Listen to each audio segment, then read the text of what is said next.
Slowly but decisively, the IDF is taking over more and more of the northern Gaza Strip. Every movement is dangerous, as explosive tunnels can appear in every step, and terrorists can still pop up from the ground.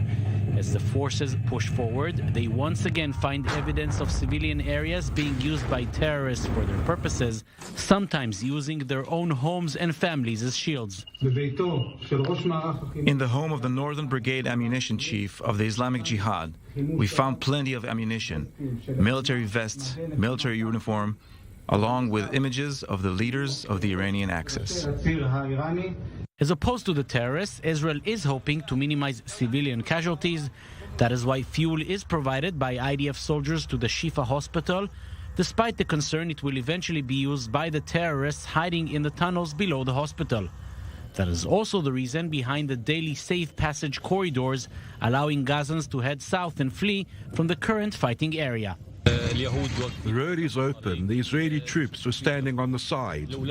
But the road itself is open. On Salah ad-Din Street, the road is clear. As the fighting now wages in the Strip, the plans Hamas had for the fighting within Israeli territory are now revealed. According to the Washington Post, some of the militants carried enough food, ammunition, and equipment to allow them to head deep into Israel, much deeper than they eventually did. According to the report, it was not only major Israeli cities they were after, but possibly wanted to reach the West Bank, thus uniting the two Palestinian fronts in what would have been a major propaganda victory.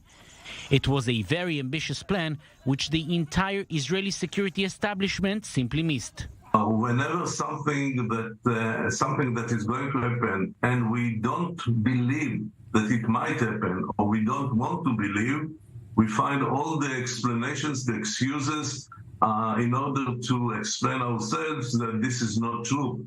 Once again, Israel learned the hard way that the plans and capabilities of the other side should be taken seriously. The Israeli mobilization may have stopped the plan of combining the fronts, but the price paid, more than 1,000 civilians and the border communities who were killed, should forever serve as a reminder.